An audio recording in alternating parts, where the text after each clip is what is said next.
कोशिश करेंगे। ठीक है। देखिए, अगर आप लोग कोशिश करिए और थोड़ा बहुत जो है पढ़ाना सीख जाइए तो कितना काम बन जाएगा। ठीक है, आप लोग पढ़े लिखे लोग हैं, आप लोग की बात मानेंगे, हमारी बात कौन मानेगा? कोई नहीं मानेगा, कहेगा ये अनपढ़ आदमी है, क्या से क्या बताता रहता है। ठीक है, बात नहीं तो कम से कम घर में तो काम करेगा, और भी तो लोग हैं हमारे पीछे।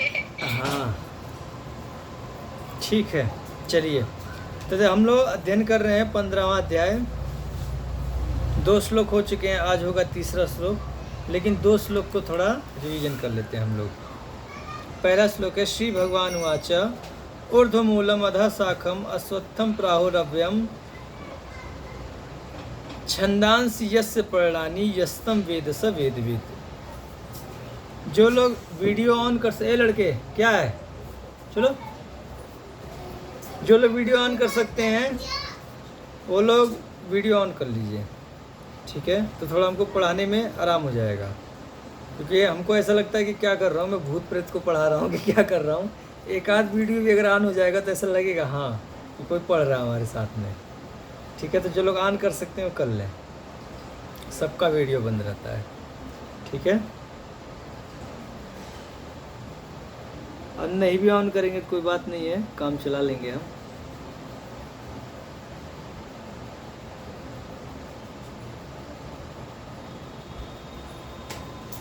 ठीक है, तो अन्वय देखिए इसका। श्री भगवान वाचा, श्री भगवान ने कहा यह संसार ऊर्ध्वमूलम ऊपर की ओर जड़ वाला, अधः शाखम नीचे की ओर शाखाओं वाला, अव्ययम नित्य, अश्वत्थम अश्वत्थ वृक्ष विशेष है। प्राहो शास्त्र में कहा गया है छंदांसी कर्म का प्रतिपादन करने वाले वाक्य समूह यस्य जिसके पर्णानि पत्ते हैं, तम उस वृक्ष को यह जो वेद जानते हैं स वे वेदवित वेदज्ञ हैं। ठीक है, इस संसार का स्वरूप बता रहे हैं भगवान, क्योंकि कौन कौन से प्रश्न उठे थे। प्रश्न उठा था कि यह गुणमय संसार क्या है, कहाँ से उत्पन्न हुआ है। ठीक है, तो ये गुणमय संसार क्या है और कहाँ से उत्पन्न हुआ है, इन 2 प्रश्नों का उत्तर कर रहे हैं भगवान। ठीक है, तो क्या बता रहे हैं कि यह संसार ऊपर की ओर जड़ वाला है और नीचे की ओर शाखाओं वाला है, और कैसा है, नित्य अश्वत्थ वृक्ष है। तो अश्वत्थ के 2 अर्थ हमने बताए थे। एक जो संसारी लोग हैं, भोगी लोग हैं, उनके लिए तो क्या है, अश्वत्थ का अर्थ होगा पीपल का वृक्ष लिया जाएगा, कि मतलब उनके लिए संसार कभी नाश होने वाला नहीं है। ठीक है, और जो साधक लोग हैं, जो भक्तगण हैं, उनके लिए अस्वस्थ का अर्थ क्या रहेगा, क्या लिया जाएगा, कि जो कल तक भी न रहे। ठीक है, ये अर्थ भक्तों के लिए लिया जाएगा, साधकों के लिए लिया जाएगा। ठीक है, और छंदांसी पर्णानि कि इसके 2 अर्थ होंगे। एक विश्वनाथ चक्रवर्ती ठाकुर जी लिए हुए हैं क्या, कि कर्म का प्रतिपादन करने वाले वाक्य समूह, जो वेदों में कर्म का प्रतिपादन करते हैं वो वाक्य समूह इसके पत्ते हैं, मतलब इस संसार का जो है वर्धन करते हैं। श्रील प्रभुपाद जी इसका अर्थ इस प्रकार से लिए हुए हैं कि मनुष्य जीवन मिलता है क्या करने के लिए, भगवत धाम जाने का एक शुभ अवसर है, भगवत धाम जाने के लिए मिलता मनुष्य जीवन। तो जो वेदों में आत्मोन्नति के लिए जो वाक्य समूह दिए गए हैं वो अर्थ लिए हैं श्रील प्रभुपाद जी। ठीक है, कह रहे हैं वो इसके पत्ते हैं। तो ये संसार जो है, संसार में मनुष्य जीवन मिला ही है भगवत प्राप्ति करने के लिए। तो भगवत प्राप्ति तब होगी कब, जब हम उसको जो है ग्रहण करेंगे। आत्मोन्नति के लिए जो वाक्य समूह दिए गए हैं उसको ग्रहण करेंगे, तब जो है ये संसार हमारा जो है ठीक ठीक चलेगा, मनुष्य जीवन हमारा सफल होगा। ये अर्थ जो है श्रील प्रभुपाद जी लिए हुए हैं। ठीक है, अच्छा, इस प्रकार से जो जानते हैं इस संसार को, वह क्या है, वेदवित हैं, वही क्या है, वेदज्ञ हैं। इस प्रकार से जो जानते हैं। ठीक है, अच्छा, जो ये जानते हैं कि ये यज्ञ करा लो ये फल मिल जाएगा, या जो यज्ञ कराते हैं वो लोग वेदज्ञ नहीं हैं। वेदज्ञ कौन है, जो इस प्रकार से जानते हैं क्या कि कर्म का प्रतिपादन करने वाले जो वाक्य समूह हैं वही इस संसार के पत्ते हैं, अर्थात वही इस संसार का क्या कर रहे हैं, वृद्धि कर रहे हैं, इस संसार में हमारी वृद्धि कर रहे हैं, हमको इस संसार से बाहर नहीं निकलने दे रहे हैं। ठीक है। और दूसरा अर्थ कि आत्म उन्नति के लिए जो वाक्य समूह दिया गया है वेदों में, ठीक है, वही इस संसार में हमारा जिस कार्य के लिए हम आए हैं उस कार्य को जो है पूर्ण करेंगे, वही पत्ते हैं। ठीक है, उसी से हमको पोषण मिलेगा। ठीक है, ये दो अर्थ समझ में आ गया। जो पत्ते और अश्वत्थम के जो दो अर्थ हो रहे हैं, ये दो अर्थ समझ में आ गया किसी को?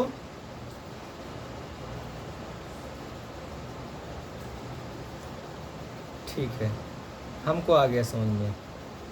चलिए आगे बढ़ते हैं। दूसरे श्लोक में कह रहे हैं भगवान कि अधश्य ऊर्ध्वम प्रसितास्य तस्य शाखा गुण प्रविद्धा विषय प्रवाला अधश्य मूलानि नुसंततानि कर्मानुबंधनी मनुष्य लोके। कि तस्य उस संसार, अब उसी संसार का जो है थोड़ा सा और विस्तार कर रहे हैं, कह रहे हैं कि तस्य उस संसार वृक्ष के गुण प्रविद्धा, तीनों गुणों द्वारा वर्धित, गुण प्रविद्धा तीनों गुणों द्वारा वर्धित, विषय प्रवाला विषय रूप पल्लवों से युक्त शाखा शाखाएं, अध मनुष्य पशु आदि निम्न योनियों में, ऊर्ध्वम च और देवता आदि ऊर्ध्व योनियों में प्रसिता विस्तृत हुए हैं। मनुष्य लोक में कर्मानुबंधनी कर्म प्रवाहजनक मूलानि भोग वासना रूप जटा समूह अध च नीचे की ओर और अनुसंततानि सर्वदा विकसित हो रहे हैं। ठीक है, तो इसमें हमने कल कुछ बताया था। एक चीज़ और बता दे रहा हूँ मैं आप लोग को, कल वो चूक गया था बताने से।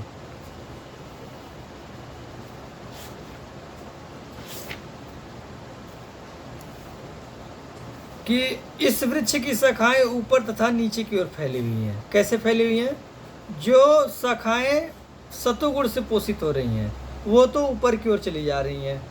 ठीक है, जो शाखाएं सतोगुण से पोषित हो रही हैं वो ऊपर की ओर जा रही हैं। ठीक है, मतलब वो देवता आदि योनियों में वो जीव चले जा रहे हैं। ठीक है, और जो शाखाएं जो हैं रजोगुण से पोषित हो रही हैं वो एज इट इज बनी हुई हैं, यहीं भूलोक पर ही बनी हुई हैं। ठीक है, कैसे बनी हुई हैं? मनुष्य, कुत्ता, गधा, सुअर, हाँ, ये जो योनियाँ यहाँ पर रहती हैं इस भूलोक पे उसी रूप में बनी हुई हैं, जो रजोगुण से पोषित होती हैं। ठीक है, और जो तमोगुण से पोषित होती हैं वो जो है नीचे के लोकों में चली जाती हैं। ठीक है, तो ये जो बता रहे हैं कि इसकी शाखाएं जो है अधश्य ऊर्ध्वम प्रसिता तस्य शाखा, कि जो ऊपर और नीचे जो फैली हुई, किस प्रकार फैली हुई हैं? गुण प्रविद्धा, जो भौतिक प्रकृति के जो तीनों गुण हैं उनके वजह से ये फैली हुई हैं। ठीक है, और विषय प्रवाला, इसकी जो टहनियाँ हैं वो क्या है? इसकी विषय हैं। ठीक है, इंद्रिय विषय हैं। क्या है? इंद्रिय विषय हैं। इंद्रिय विषयों के चक्कर में ही पढ़कर जीव को इस शाखा से उस शाखा पे जाना पड़ता है। ये कल मैंने नहीं बताया था। ठीक है, तो इंद्रिय विषयों के चक्कर में कैसे पड़ जाता है व्यक्ति? मनुष्य जीवन मिलता है उसको और जो रूप के चक्कर में फंस जाता है, सुंदर सुंदर रूप देखने के चक्कर में फंस जाता है। अगर पुरुष है तो सुंदर स्त्री को, और स्त्री है तो सुंदर पुरुष को। ठीक है, और भी बहुत बहुत सुंदर सुंदर चीज़ें, यहाँ बड़ी बड़ी बिल्डिंगें अब तो बना रहे हैं लोग, हाँ, पार्क, हाँ, इनको ही देखने में अपना मनुष्य जीवन खराब कर देता है। तो रूप के चक्कर में फंस गया तो क्या हुआ? अब जो है उसको कोई दूसरी योनि प्राप्त होगी, अब उसको मनुष्य जीवन नहीं मिलेगा, चूक गया हो। ठीक है, ऐसी गंध के चक्कर में फंस जाता है वो। ठीक है, स्पर्श के चक्कर में फंस जाता है, रजाई, गद्दा, हाँ, सोफ़ा, बेड, क्या क्या जो है स्पर्श, हमारी त्वचा को जो आनंद मिले, ठीक है, इसके चक्कर में फंस जाता है। और स्पर्श, हाँ, स्वाद के चक्कर में फंस जाता है, ये खा लो, ये पी लो, हाँ, तो जो है ऐसे स्वाद के चक्कर में फंस जाता है। तो इंद्रिय विषय ही क्या है? इसकी टहनियाँ है। ठीक है, ये जो विकसित हो रहा है, ये जो अलग अलग शाखाएं जो बन रही हैं, जो अलग अलग योनियों में जा रहा है जीव, ये क्यों जा रहा है? इंद्रिय विषयों के चक्कर में पड़ जा रहा है। इस वृक्ष की जो टहनियाँ हैं ये क्या है? इंद्रिय विषय है, तो इंद्रिय विषयों के चक्कर में नहीं पड़ना है। अच्छा, और आगे बात क्या है कि इस वृक्ष की जड़ें नीचे की ओर भी जाती हैं। एक जड़ इस वृक्ष की कहाँ है? नीचे की ओर है। कहाँ पे? मनुष्य लोक में है। ठीक है, जैसे पीपल बरगद का जो वृक्ष होता है उसका एक जड़ तो जमीन में होता है, ठीक है, मूल जड़। ठीक है, दूसरा जड़ जो है शाखाओं से निकलता है, उसको क्या बोलते हैं? क्या बोलते हैं जी उसको, जो शाखाओं से निकलता है? शाखाओं से जो बरगद पीपल का जो जड़ आता है नीचे की ओर, क्या बोलते हैं उसको? हमको भी नहीं याद आ रहा है। किसी को या प्रीति माता जी को याद होगा। प्रीति माता जी क्या बोलते हैं उसको? छाल? हाँ, नहीं, छाल बोलते हैं शायद। क्या बोलते हैं? छाल नहीं बोलते हैं। नहीं प्रभु जी, छाल नहीं बोलते हैं। क्या बोलते हैं? डार, पता नहीं क्या डमर करके बोलते हैं गाँव में। अच्छा, ठीक है, जो भी हो, तो वो निकलता है, वो कहाँ चला जाता है? वो लटकले जमीन में चला जाता है। ठीक है, तो एक जड़ उसकी वहाँ भी बन जाती है। हाँ अंकित प्रभु बोलिए। नहीं, लताएं अलग होती हैं।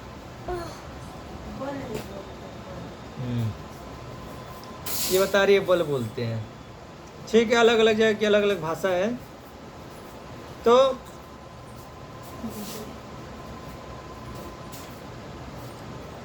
वो जड़ें जो है कहाँ चली जाती हैं? जमीन में चली जाती हैं और एक नई जड़ बन जाती है।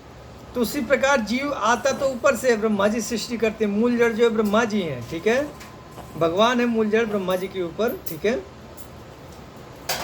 और फिर यहाँ आकर मनुष्य लोक में भी उसकी एक जड़ बन जाती है। और जड़ क्या है? भोग वासना रूप जटा समूह। क्या है? भोग वासना रूप जटा समूह।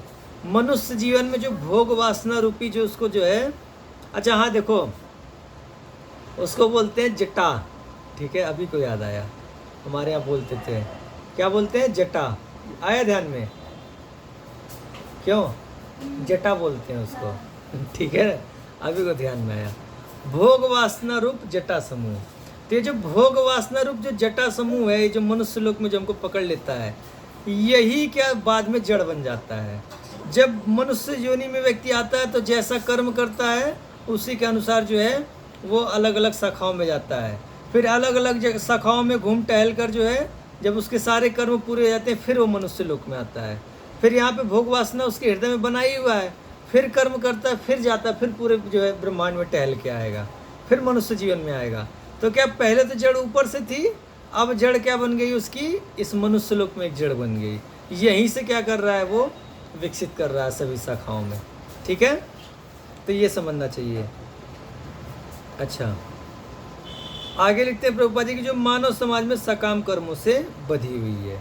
ठीक है, ये जो सकाम कर्म हम कर रहे हैं इसीलिए जो है ये सब बधी हुई है।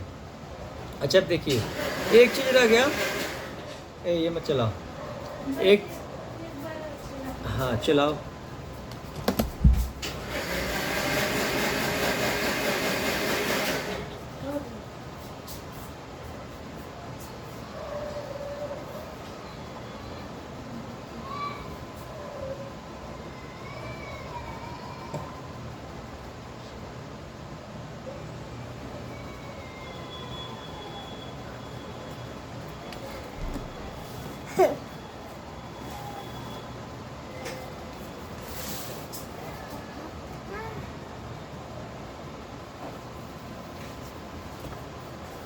हाँ, तो देखिए ये जो गुणों से क्या हो रहा है? ये वृद्धि हो रहा है। ठीक है, पोषण हो रहा है, इसका गुणों से पोषण हो रहा है। तो हमने कल बहुत बताया था किस प्रकार से सत्वगुण से, रजोगुण से, तमोगुण से और निर्गुण का हमने बताया था। तो सबसे अच्छा क्या है? निर्गुण कैसे रहा जाए, निर्गुण कार्य कैसे किया जाए, निर्गुण स्थान में कैसे रहा जाए। ठीक है, सबसे अच्छा तरीका है जो श्रील प्रभुपाद जी करते थे कि जैसे ही कोई भक्त बनता था उसको जो है वैष्णव ड्रेस प्रदान कर देते थे। क्या करते थे? वैष्णव ड्रेस। तुरंत जो है कंठी, तिलक, शिखा, बाल मोड़ देते थे और जो धोती कुर्ता पहना देते थे। और स्त्रियों को जो है क्या? गोपी ड्रेस। स्त्रियां गोपी ड्रेस और पुरुष जो है या साड़ी ही पहना देते थे।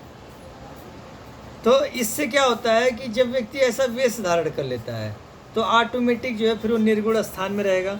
ठीक है भाई, बीच बाजार में खड़ा नहीं होगा, कहाँ खड़ा होगा, अधिक से अधिक चाहेगा कि मंदिर आदि स्थानों में रहें, अच्छे स्थानों में रहें, निर्गुण स्थानों में रहें। ठीक है, उल्टे सीधे कार्य नहीं कर सकता है।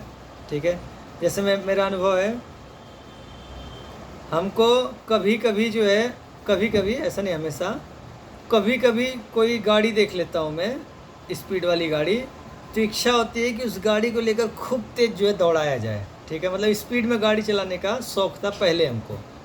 ठीक है, तो अभी कभी कभी कुछ बढ़िया रेसर गाड़ी देख लेते हैं तो इच्छा होती है क्या कि उसको थोड़ा जो तेज़ी से घुमाया जाए। ठीक है, लेकिन क्या अभी कपड़ा ऐसा पहन लिए हैं तो ये कार्य कर नहीं सकते हैं। तो देखिए रक्षा हो रही है ना, कपड़े से रक्षा हो रही है, हमारी वेशभूषा से रक्षा हो रही है। ठीक है, अच्छा कभी कभी इच्छा होती है क्या कि पान खाया जाए। क्या खाया जाए? पान खाया जाए। हाँ, सोचते हैं इसमें गलती क्या है, ठाकुर जी भी पान खाते हैं। अच्छा, पान तो कोई अपवित्र वस्तु है नहीं, पान खाया जा सकता है। लेकिन फिर सोचते हैं कि क्या कोई भक्त खाता है पान? नहीं खाता है। ठीक है, तो नहीं खाते हैं, क्या करें भाई, वेशभूषा ऐसा पहन लिए, खा ही नहीं सकते हैं पान।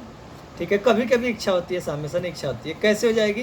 कहीं खड़े हैं, किसी का इंतजार कर रहे हैं और बगल में जो पान की दुकान है तो हो जाती है इच्छा कि एक मीठा पान खा लिया जाए। ठीक है, तो नहीं कर सकते हैं। तो इसीलिए वेशभूषा का जो है बहुत ही क्या है, महत्व है। अगर हम वेशभूषा अच्छा धारण कर लें तो ऑटोमेटिक जो है हम क्या, निर्गुण कार्य ही करेंगे, निर्गुण स्थान में ही रहेंगे। ठीक है, निर्गुण चीज़ों को ही देखेंगे। अगर हम गलत चीज़ देखेंगे तो स्वतः ही संसार ही हमको टोक देगा।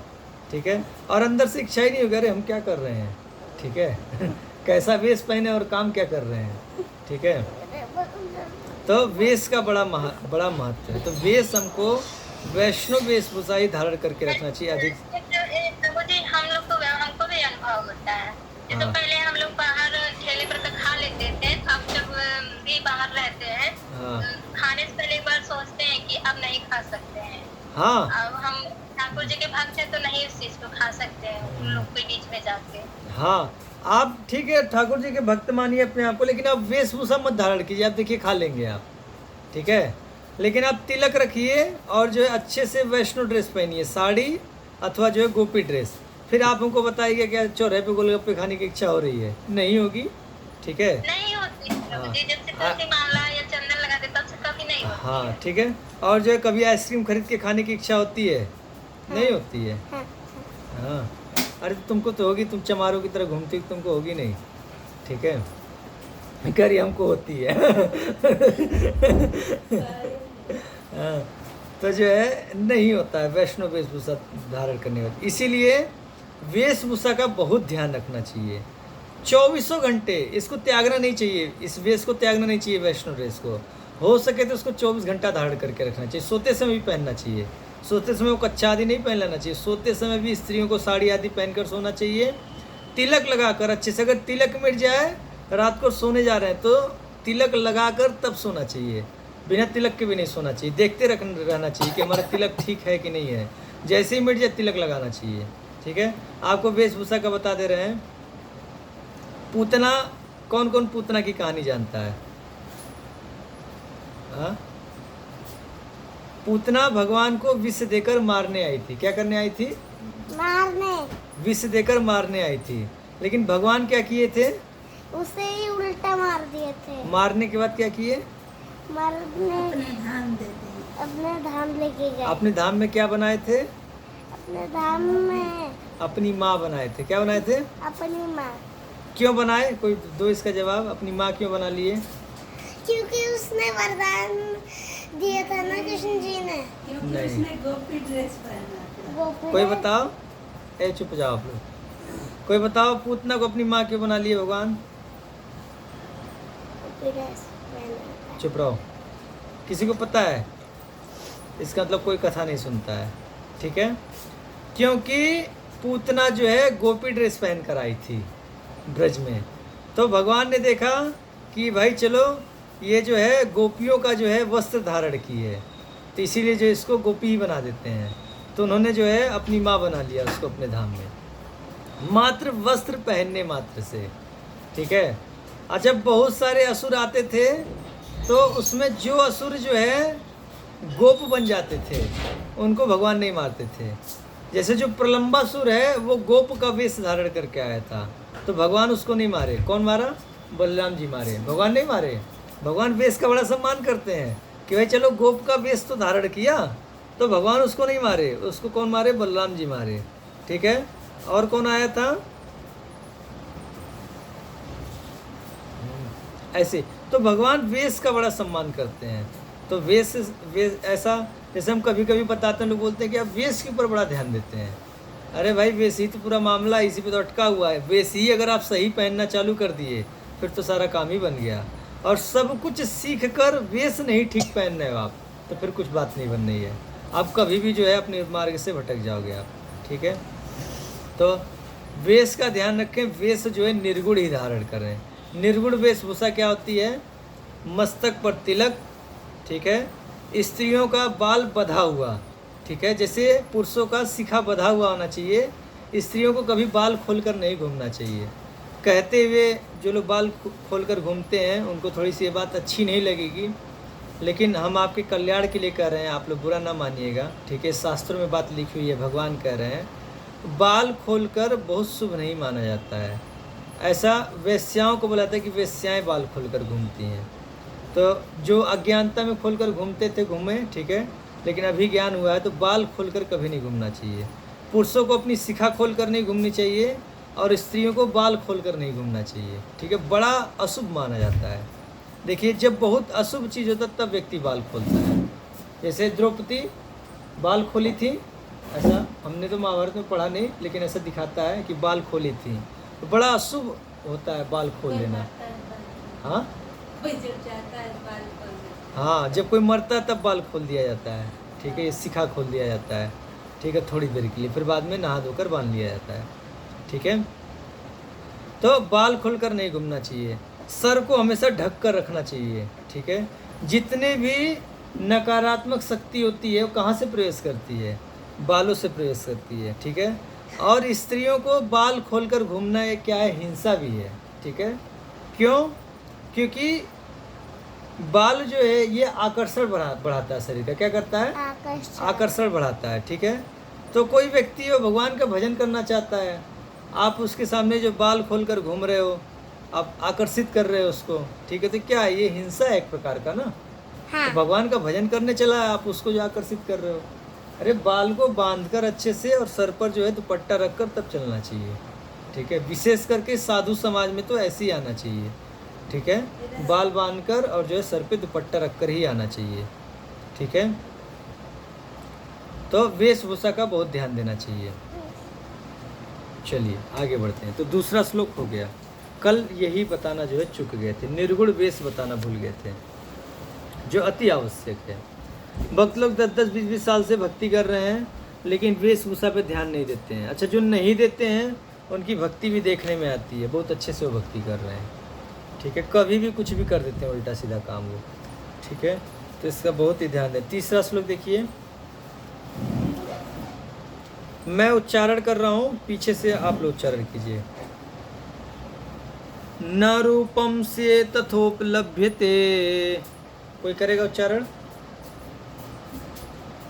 न रूपं कृष्णे ततो लभते, नान्तो न चादिर्न च संप्रतिष्ठा, नातो न चादिर्न च सम्पत्तिष्ठा, अश्वत्थमेनं सुविरूढमूलम्, अश्वत्थमेनं से सुरूढमूलम्, असङ्गशस्त्रेण दृढेन छित्त्वा, असङ्गशस्त्रे दृढेन छित्त्वा, तथा पदं तत् परिमार्गितव्यम्, तथा पदं परिमार्गितव्यम्, यस्मिन् गता न निवर्तन्ति भूया, यस्मिन् गता न निर्वन्ति भूया, तमेव चाद्यं पुरुषं प्रपद्ये, तमेव चाद्यं पुरुषं प्रपद्ये, यता प्रवृत्ति प्रसिता पुराणी, यथा प्रवृत्ति प्रसिता पुराणे, अब इसको गाएंगे, ठीक है। अभी तो पढ़ा जा रहा था, अब इसको गाना है। देखिए ऐसे गाना है। न रूपम से तथोपलभ्यते, न रूपं स्नेततो लभते, न रूपम से तथोपलभ्यते, न रूपं स्नेततो लभते, नान्तो न चादिर्न च सम्प्रतिष्ठा, नान्तो न चादेन च सम्प्रतिष्ठता, अस्वत्थमेनं सुविरूढमूलम्, अश्वत्थमेनं शिविरूढमूलम्, असङ्गशस्त्रेण दृढेन छित्त्वा, संशस्त्रे दृढेन छित्त्वा, तथा पदं तत्परिमार्गितव्यम्, तथा पदं तं तत्मार्गे कृतवम्, यस्मिन् गता न निवर्तन्ति भूया, यस्मिन् गता न निर्वन्ति भूयन्, तमेव चाद्यं पुरुषं प्रपद्ये, तमेव चाद्यं पुरुषं प्रपद्ये, यतः प्रवृत्ति प्रसिता पुराणी, पिता पुराणी,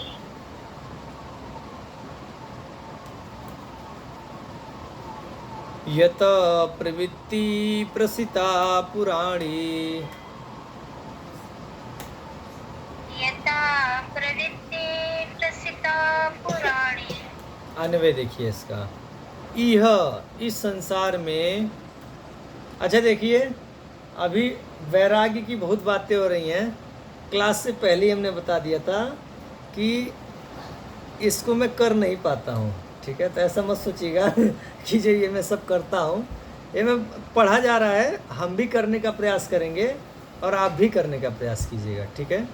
और पहले ही मैं बताता हूँ कि मैं कोई गुरु नहीं हूँ। आप ऐसा समझिए कि हम साथ में इस चीज़ को पढ़ रहे हैं, ठीक है। बाद में आपको भी प्रयास करना है और हमको भी प्रयास करना है, ठीक है।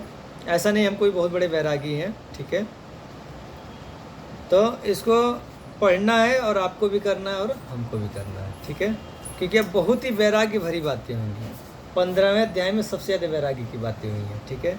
ये आ गया ये श्लोक। अब 2 3 4 श्लोक जो है वैराग्य का ही चलेगा, ठीक है। तो देखिए, यह इस संसार में अस्य, इस वृक्ष का रूपम, रूप, तथा, जैसे पहले इसका वर्णन किया गया पूर्वोक्त रूप से, न उपलब्धते, उपलब्ध नहीं होता है, ठीक है। जैसे वर्णन किया गया है इस संसार में जो है उपलब्ध नहीं होता है, ठीक है। अस्य, इसका, अंत न, अंत नहीं जाना जाता है। इस संसार का अंत कहाँ देखता है, नहीं जान पाता, अंत नहीं जाना जाता है। आदि च न, और आदि भी नहीं जाना जाता है। संप्रतिष्ठा च न, एवं स्थिति भी उपलब्ध नहीं होती है। सुविरूढ़ मूलम, सुदृढ़ मूल वाले, एनम, इस अश्वत्थम, अश्वत्थ रूप संसार को, दृढ़ेन, तीव्र, असंग शस्त्रेण, वैराग्य रूप कुठार से, छित्वा, छेदन कर, ततः, इसके पश्चात, यस्मिन गता, जिस पद को प्राप्त कर कोई भूय न निवर्तन्ति, पुनरागमन नहीं करते हैं, यत, जिनसे पुराणी, पुरातन, प्रवृत्ति, संसार प्रवाह, प्रसिद्धा, विस्तृत हुआ है, तमेव आद्यम पुरुषम च, उस आदि पुरुष के प्रपद्ये शरणागत होता हूँ। तत्पदम, उस वस्तु का, परिमार्गितव्यम, अन्वेषण करना ही कर्तव्य है। श्रील प्रभुपाद जी इसका अनुवाद लिखते हैं कि इस वृक्ष के वास्तविक स्वरूप का अनुभव इस जगत में नहीं किया जा सकता है, ठीक है। कोई भी नहीं समझ सकता है कि इसका आदि कहाँ है, अंत कहाँ है, या इसका आधार कहाँ है। लेकिन मनुष्य को चाहिए कि इस दृढ़ मूल वाले वृक्ष को विरक्ति के शस्त्र से काट गिराए तत्पश्चात उसे ऐसे स्थान की खोज करनी चाहिए जहाँ जाकर लौटना न पड़े और जहाँ उस भगवान की शरण ग्रहण कर ली जाए जिससे अनादि काल से प्रत्येक वस्तु का सूत्रपात तथा विस्तार होता आया है। ठीक है, चलिए पहले विश्वनाथ चक्रवर्ती ठाकुर जी का टीका पढ़ेंगे, तब कुछ कुछ बात समझ में आएगी कि बात चल क्या रही है। ठीक है,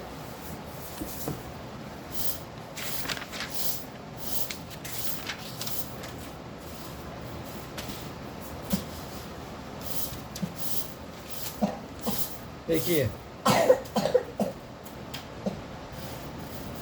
विश्वनाथ चक्रवर्ती ठाकुर जी कह रहे हैं कि इस मनुष्य लोक में उस वृक्ष का स्वरूप पूर्ण वर्णित प्रकार रूप से निश्चय ही नहीं किया जा सकता है, यह सत्य है।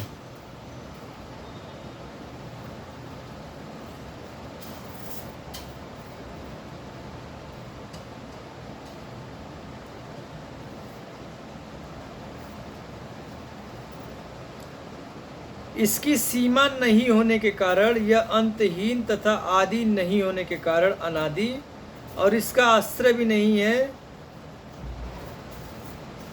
इसका आधार क्या है, यह क्या है, तत्व ज्ञान के अभाव में यह भी अवगत नहीं हुआ जाता है। ठीक है, देखिए क्या क्या तत्व ज्ञान के अभाव में, जिसको तत्व ज्ञान है वो तो जानता है, उसको नहीं ये सब समस्या है, वो इस संसार को जानता है कि इसका आदि क्या है, अंत क्या है, सब जानता है, वो मध्य क्या है, आदि क्या, अंत क्या, सब जानता है। लेकिन कितने ज्ञानी हैं? हाँ, दशमलव में भी नहीं होंगे जो इस बात को जानते होंगे। हम तो जानते हैं अगर जो काउंट किया जाए तो 20-25 लोग से ज़्यादा नहीं होंगे इस धरती पे। ठीक है, हाँ, काउंट में 20-25 लोग से, ऐसे ज्ञान तो सबको, हमारे ऐसे लोगों को ज्ञान है लेकिन इसका अनुभव नहीं है। अनुभव ज़्यादा से ज़्यादा होगा तो 20 से 25 लोग होगा बस। और ज्ञान किसको किसको होगा, जैसे हमको ज्ञान है इसका, तो किसको किसको ज़्यादा तो 100 लोग होगा बस, इससे ज़्यादा तो नहीं होगा। चलो भाई कोई कि नहीं आप बहुत कम करके बता रहे हो तो 1000 लोग, तो अरबों की जनसंख्या में कितनी अरब जनसंख्या है मनुष्य लोक में अभी? शिवम प्रभु कितनी है? 6 अरब?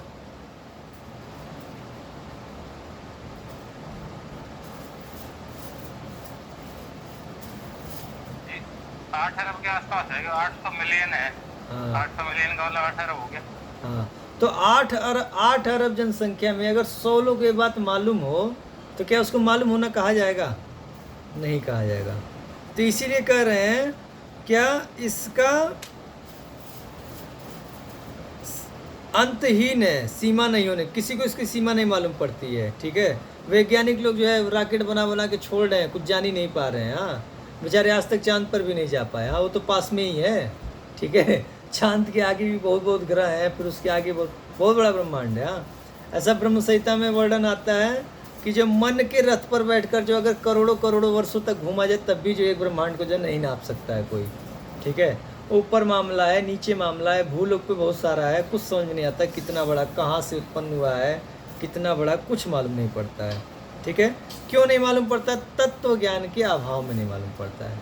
ठीक है, अच्छा देखिए एक चीज़ और है, इस संसार को कोई व्यक्ति इन इंद्रियों से, इस बुद्धि से, जिस बुद्धि से खोजने का प्रयास कर रहा है, ठीक है, और जो है इस मन से, ठीक है, मन लगा लगा के टेक्निक अपनाता है ना, बुद्धि से, मन से, इंद्रियों से, इस संसार की खोज नहीं कर सकता है। आप कहोगे क्यों नहीं कर सकता है? मैं आपको तथ्य दे रहा हूँ। इस संसार से ही क्या बनी है? इंद्रियां बनी है। ठीक है, और इस संसार से ही क्या बना? बुद्धि बना है, और इस संसार का ही क्या है? मन है। ठीक है, तो जब इस संसार की ये वस्तुएं हैं तो पूरे इस संसार की पूरी कैसे खोज कर सकती हैं? नहीं कर सकती है ना, क्योंकि कार्य जो है कारण में विलीन हो जाता है। जैसे पृथ्वी से जो क्या बना? घड़ा बना है, लेकिन क्या घड़ा जो है पूरी पृथ्वी को अपने अंदर ले सकता है? नहीं ले सकता है। उसी प्रकार इस संसार के जो पंच भौतिक तत्व हैं, ठीक है, जिस संसार के 24 तत्व हैं, उन्हीं 24 तत्वों से सब बना हुआ है। मन, बुद्धि, अहंकार, इंद्रियां, ये सब बनी हुई हैं। तो इसीलिए इन इंद्रियों, बुद्धि, मन आदि की सहायता से इस संसार की खोज नहीं किया जा सकता है। उसके लिए जो है हमको शास्त्र की आवश्यकता पड़ेगी, तत्व ज्ञान की आवश्यकता पड़ेगी, उसी से जो है जाना जा सकता है। ये बेवकूफ़ी है, पैसे की बर्बादी है, ठीक है। ये लोग बोलते हैं कि ये जो है दूध चढ़ाकर बर्बाद कर रहे हैं, ठीक है। हम तो 2 पैसे का दूध ही चढ़ाते हैं और बर्बाद नहीं करते हैं, उसी की वजह से संसार चल रहा है, ठीक है। क्योंकि यज्ञ से ही संसार चलता है, यज्ञ होने बंद हो जाए तो संसार नष्ट हो जाएगा। तो जो भी थोड़ा बहुत जो है हिंदू लोग जो ये यज्ञ करते हैं, इससे ही संसार चलता है। अगर ये बंद कर दें तो अभी चलना बंद हो जाएगा संसार, ठीक है। तो हम तो नुकसान नहीं करते हैं, लेकिन ये जो इतने सारे जो पैसे खर्चे किए जा रहे हैं, ये सब नुकसान है, ठीक है। कभी पूरा ही नहीं होगा ये कार्य, खोजा ही नहीं जा सकता इस बुद्धि से इस संसार को, ठीक है। इसको समझने के लिए शास्त्र तत्व ज्ञान की आवश्यकता पड़ेगी, ठीक है। क्योंकि शास्त्र क्या है, अपौरुषेय हैं, भगवान के द्वारा प्रदान किए गए हैं, ठीक है। वो इस संसार की वस्तु नहीं है, ठीक है। तो ये बात हो गई कि तत्व ज्ञान के अभाव में यह भी अवगत नहीं हुआ जाता। अच्छा चलिए ठीक है, कोई व्यक्ति कहे कि ठीक है चलो भाई नहीं जान पा रहे हैं, कोई बात नहीं, जो कुछ भी हो, लेकिन असंग को जीव मात्र के दुख का एकमात्र निदान जानकर, जीव दुखी है ये बात तो सब लोग स्वीकार कर रहे हैं ना भाई। इसका आदि कहाँ है, अंत कहाँ है, मध्य क्या है, इस सब चीज़ों को छोड़ दो, ठीक है। लेकिन ये बताओ क्या सारे जीव दुखी हैं कि नहीं दुखी हैं, है ना, सब लोग दुखी हैं, ठीक है। तो कह रहे हैं विश्वनाथ चक्रवर्ती ठाकुर जी कि असंग को जीव मात्र के दुख का एकमात्र निदान जानकर, असंग का अर्थ क्या होता है कि इस संसार से अपने आप को अलग करके, क्या होता है, इस संसार से अपने आप को अलग करके, इस संसार से हमारा कोई नाता रिश्ता है ही नहीं, ठीक है। तो इसी को बोलते हैं असंग, ठीक है।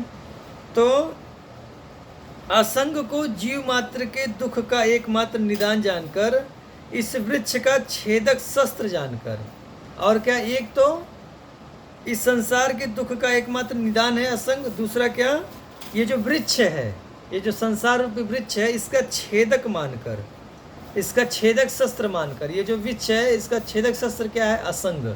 इस संसार से जो है विरक्ति, संसार से अपने आप को अलग समझना, इस संसार से हमारा कोई संबंध नहीं है। तो इस संसार, इस वृक्ष का छेदक शस्त्र जानकर, उसके द्वारा ही इसे छेद कर इसके मूल में स्थित महानिधि का अनुसंधान करना चाहिए। इसके मूल में कौन स्थित है, उनका अनुसंधान करना चाहिए। असंग रूपी शस्त्र से जो है क्या करना चाहिए, इस वृक्ष को छेद देना चाहिए, ठीक है। और इसके जो मूल में स्थित है कौन, भगवान, उनका अनुसंधान करना चाहिए, ठीक है।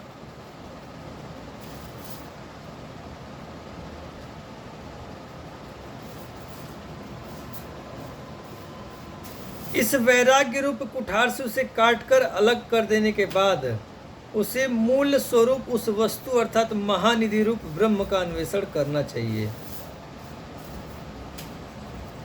वह मूल वस्तु कैसी है, वह मूल वस्तु कैसी है, इस प्रश्न के उत्तर में कहते हैं कि उस मूल वस्तु को प्राप्त करने में पुनरावृत्ति नहीं होती है, ठीक है। उस मूल वस्तु को जो प्राप्त करता है उसका जब पुनरावृत्ति नहीं होती है। क्या बोल रहे हैं भगवान, कह रहे हैं कि क्या हुआ,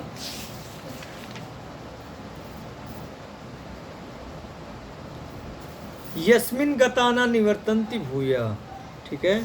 लौटकर इस संसार में नहीं आता है, फिर लौटकर इस संसार में नहीं आता है। उस मूल वस्तु को प्राप्त करने के बाद व्यक्ति जो इस संसार में लौटकर नहीं आता है।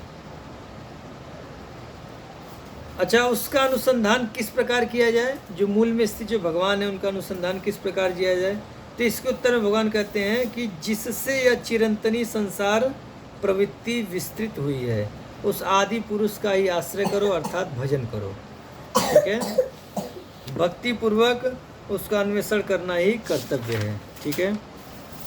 कह रहे हैं क्या, तमेव चाद्यम पुरुषम प्रपद्ये यत प्रवृत्ति प्रसिता पुराणी, कि जिनसे अनादिकाल से चली आने वाली सृष्टि विस्तार को प्राप्त हुई है, उस आदि पुरुष परमात्मा के ही मैं शरण लेता हूँ, ठीक है।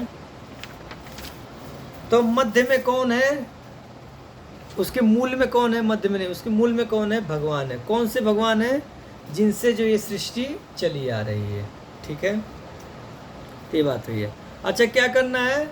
उनके शरणागत होना है, वैराग्य लेकर फिर घूमना नहीं है। ठीक है, लोग क्या करते हैं, घर बार छोड़कर वो झोला टांगे फिरते हैं। झोला टांगने फिरना नहीं है, वैराग्य लेकर भगवान का भजन करना है। ठीक है,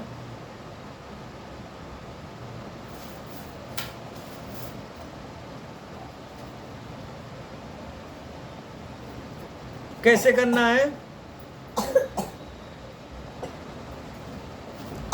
सत्संग द्वारा प्राप्त भक्ति अनुशीलन के बल से ही संसार के प्रति तीव्र वैराग्य लाभ कर संसार की आसक्ति को छेदन करना संभव है।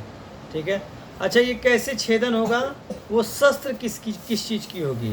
जैसे कहा जा रहा है कि असंग रूपी शस्त्र है। वो असंग रूपी शस्त्र क्या है? साधुओं के संग में सत्संग। क्या? साधुओं के संग में सत्संग। ठीक है, जो सत्संग है वही क्या है? असंग रूपी शस्त्र है। ठीक है, कोई तलवार आदि नहीं उठाना है। ठीक है, क्या करना है? साधु के मुख से क्या करना? सुनना है। वही शस्त्र है। जो सत्संग है वही असंग रूपी क्या है? शस्त्र है। ठीक है,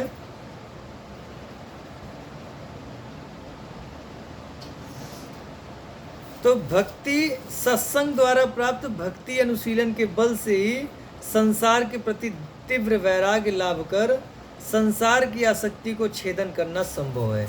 और कोई दूसरी शस्त्र नहीं है। क्या है? अपने से अगर आप चाहिए कि जो पत्नी बच्चों को छोड़ दिया जाए, ठीक है, छोड़ कर देखो। ठीक है, जाओगे दूसरी की पत्नी को लेकर भाग जाओगे। ठीक है, तो अपनी अपनी अपनी क्षमता नहीं है छोड़ने के लिए संसार को, वैराग्य करने की क्षमता नहीं है। क्या है वो शस्त्र? क्या है? जो सत्संग है वही शस्त्र है। वही शस्त्र है कि साधु के मुख से सुनना, सत्संग करना। ठीक है, सत्संग अलग होता है। सत्संग आप लोग नहीं जानते हैं क्या होता है। सत्संग क्या होता है कि चार भक्त जो है आपस में बैठ जाते हैं। ठीक है, क्या होते हैं? चार भक्त आपस में बैठ जाते हैं। ठीक है, और फिर जो है चिंतन करते हैं कि इस संसार से बाहर कैसे निकला जाए। क्या करते हैं? चिंतन करते हैं कि इस संसार से बाहर कैसे निकला जाए। उसको जो है सत्संग कहा जाता है। ठीक है, जैसे अभी हम लोग कर रहे हैं। ठीक है, यहाँ कोई प्रवचन नहीं हो रहा है, हम लोग क्या कर रहे हैं? चार लोग इकट्ठा हो गए हैं। चार लोग नहीं, मैं अकेला ही पढ़ रहा हूँ, क्योंकि कोई वीडियो भी नहीं ऑन करता है और कुछ बोलता भी नहीं, कुछ सहारा भी नहीं करता है। ठीक है, तो मैं अकेला ही बैठा हूँ, तो अभी सत्संग नहीं माना जाएगा। लेकिन आप सब लोग जो है जब इस समय पर जो है भगवत गीता खोल कर बैठ कर जो है हमारे साथ विचार करेंगे कि इस संसार से बाहर कैसा निकला जाए। ठीक है, तो उसको क्या कहा जाएगा? सत्संग कहा जाएगा। ठीक है, लेकिन अभी भी ये सत्संग ही है कुछ अंश में। ठीक है, क्योंकि अभी यहाँ पर बस एक ही चीज़ विचार हो रहा है, कुछ फालतू। हमारे दिमाग में ये बात नहीं है कि प्रवचन करके आप लोग को खुश कर लेना है, आप लोग को आकर्षित करना है, चेला चिट्ठी बनाना है, या आप लोग के पास पैसे हैं, आप लोगों से पैसे खींचना है। ऐसे कुछ हमारे दिमाग में नहीं चल रहा है। ठीक है, हमारे दिमाग में बस यही बात है क्या कि किस प्रकार से जो है इस संसार से जो बाहर निकला जाए। ठीक है, तो ये क्या है? सत्संग ही हो रहा है। ठीक है, तो इसी सत्संग क्या है? शस्त्र है। ठीक है, इस शस्त्र से ही क्या करना है? इस संसार को छेदना है। ठीक है, अच्छा, उस समय ऐसा समझकर भाग्यवान जीव परम तत्व श्री हरि के चरणों में शरणागत होकर भगवान का भजन करने लगता है। श्री हरि के भजन के फल से संसार से निवृत्त होकर पुनः भगवत धाम में भगवान की सेवा को प्राप्त करता है। ठीक है, सत्संग होता है। ठीक है, और उससे क्या करता है? भगवान के शरणागत हो जाता है, फिर भगवान के भजन में लग जाता है, और भगवान के भजन में करते करते भगवान के धाम चला जाता है। ठीक है, ऐसा श्रीमद् भागवतम में कई श्लोकों में देखा गया। एक श्लोक आप लोगों को बता देता हूँ, देखिए। तस्यैव हेतो प्रयतेत कोइदो न लभ्यते यद भ्रमता विपर्यध तल्लभ्यते दुख वदन्यत सुखम कालेन सर्वत्र गभीर रहसा। कि अर्थात पंडितगण उस चित सुख के लिए यत्न करेंगे। पंडितगण, देखिए पंडित किसे कहा जाता है? पंडित उसे नहीं कहा जाता जो ब्राह्मण घर में जन्म लेते हैं। एक बार मैं पढ़ाया था, किसी को मालूम है पंडित का अर्थ?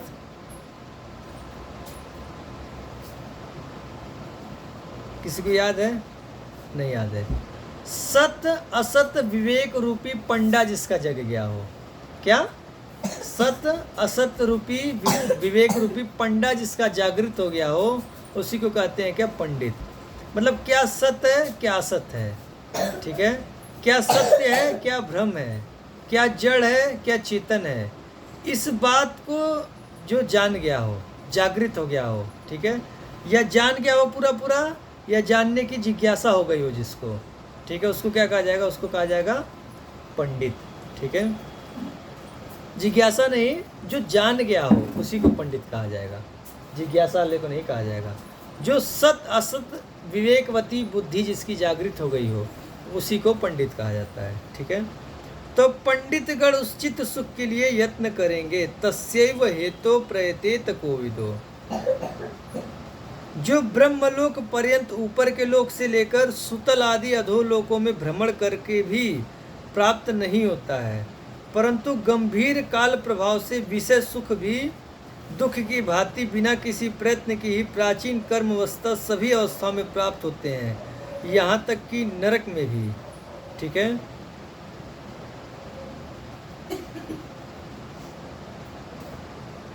और आगे एक श्लोक आता है कि भयम द्वितीया अभिनिवेशता स्यादि साध पेतस्य विपर्य यो स्मृति तन्मायातो बुध आभजितम भक्त्यैकेशम गुरुदेवतात्मा। के अर्थात परमेश्वर से च्युत होकर जीव की स्मृति नष्ट हो गई है, च्युत होकर माया गुण रूप द्वितीय विषय में अभिनिवेश होने के कारण देहात्म अभिमान जनित भय उत्पन्न हुआ है। जीव माया द्वारा बद्ध है, अतएव पंडितगण श्री गुरु का चरण आश्रय कर अनन्या भक्ति सहित उन श्री कृष्ण का भजन कर माया से पार होते हैं, ठीक है। तो जो पंडितगण वो क्या करते हैं? ब्रह्मलोक से लेकर नरक लोक तक वो ये बात जानते हैं कि हर जगह हर लोक में, कहाँ? ब्रह्मलोक से लेकर नरक लोक तक हर जगह अपने अपने कर्मों के अनुसार सुख दुख जो है मिलता रहता है, ठीक है। इसीलिए वो इस चक्कर में नहीं पड़ते हैं। नरक में भी सुख होता है, ये बात पता है आपको? हाँ, नरक में भी सुख मिलता है। आप कोई प्रश्न करो भाई, कैसे नरक में कैसे सुख मिलता है, या कोई बताओ किसी की बुद्धि काम कर रही है कि नरक में कैसे सुख मिल जाएगा प्रभु जी? हाँ, किसी को आश्चर्य नहीं हो रहा कि भाई नरक में जहाँ अंधाधुन पिटाई हो रही है वहाँ कैसे सुख मिल जाता है? हाँ, कोई थोड़ा सा बुद्धि लगा के बताओ भाई, सत्संग हो रहा है ना, कुछ आप लोग भी बताओ, ठीक है। हम ठीक है, थोड़ा थोड़ा पकड़ लियो आप। हाँ,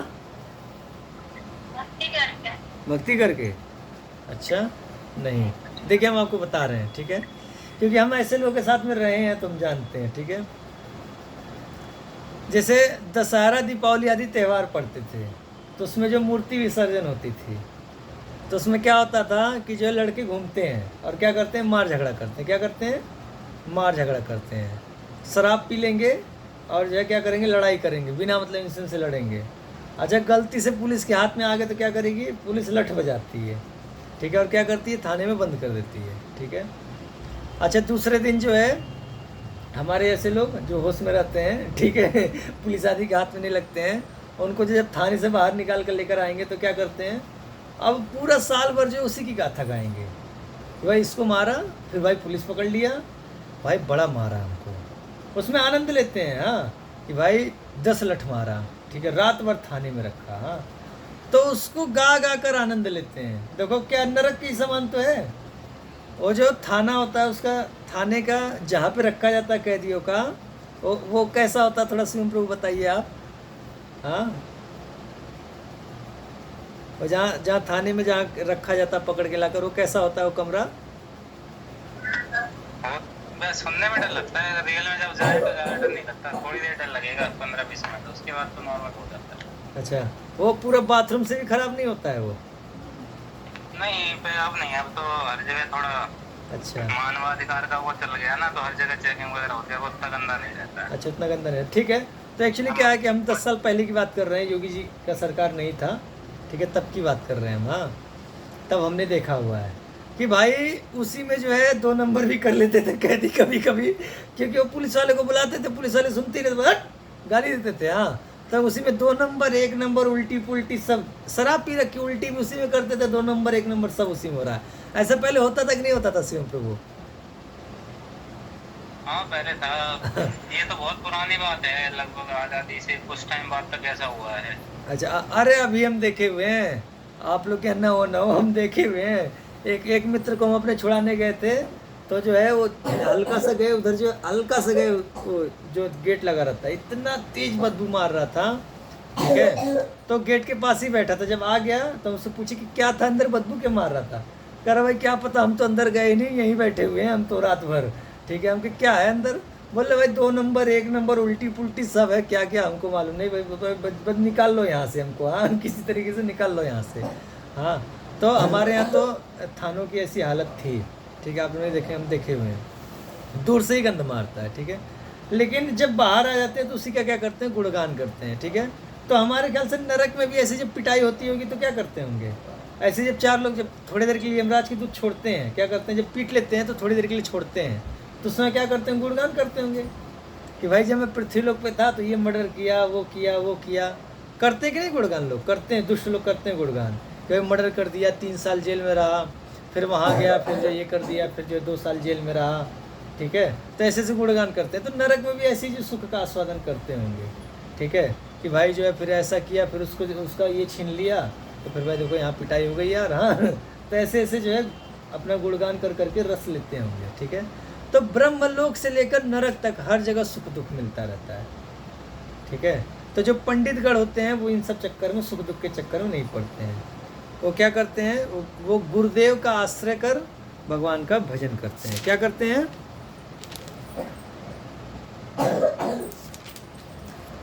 श्री गुरु का चरण आश्रय करके अनन्या भक्ति सहित उन भगवान श्री कृष्ण का भजन करके माया से पार हो जाते हैं, सुख दुख के चक्कर में नहीं पड़ते हैं, ठीक है। उनके लिए नरक और ब्रह्मलोक एक समान है, ठीक है। ब्रह्मलोक में भी क्या है, बिना मतलब कि टाइम ही पास तो कर रहा आदमी, वहाँ भगवान बैठे हैं ब्रह्मलोक में, नहीं है ना, टाइम ही पास कर रहा है। उससे तो अच्छा नरक में रहता, थोड़ी पिटाई उटाई होती तो हो सकता है बुद्धि ठीक होती, फिर शायद जो है यहाँ मनुष्य जीवन में आकर भजन ही कर ले, ठीक है। तो ब्रह्मलोक से लेकर नरक लोक सब एक ही समान है, कुछ उसमें बहुत ज़्यादा विशेष फर्क नहीं है, ठीक है। जो व्यक्ति ब्रह्मलोक में बैठा है वो अभी नरक में जा सकता है, हाँ, उसमें कोई डाउट नहीं है। चलिए, तो विश्वनाथ चक्रवर्ती ठाकुर जी की टीका हो गई पूरी। इसमें कुछ कुछ जो है बाहरी बातें हम बताऊंगा, अपनी तरफ से बताऊंगा, ठीक है। नहीं, हमारी बातें ही राम सुखदास जी महाराज लिखे हुए हैं, ठीक है, कि भाई क्या करना है, इसका ना आदि दिख रहा है ना अंत दिख रहा है, ठीक है। क्या कह रहे हैं भगवान,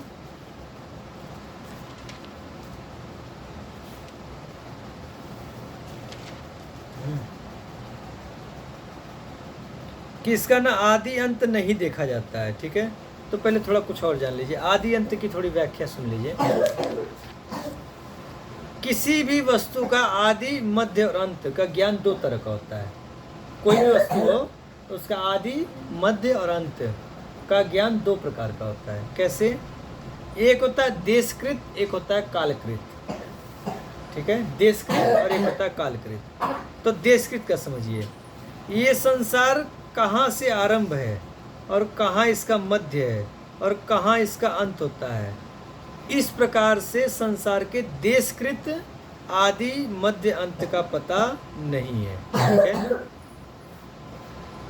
देशकृत प्रकार जो है उसमें क्या है कि संसार का आरंभ कहाँ से है, इसका मध्य कहाँ से है और इसका अंत कहाँ पर है, ठीक है।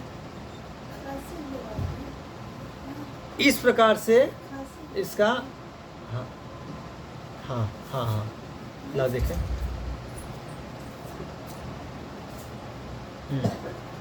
और वो एक और इधर 5 गोली होगी उसमें से आधा, ठीक है। तो इस प्रकार से जो देशकृत हो गया। और कालकृत कैसे है, कालकृत का प्रकार कैसा होता है,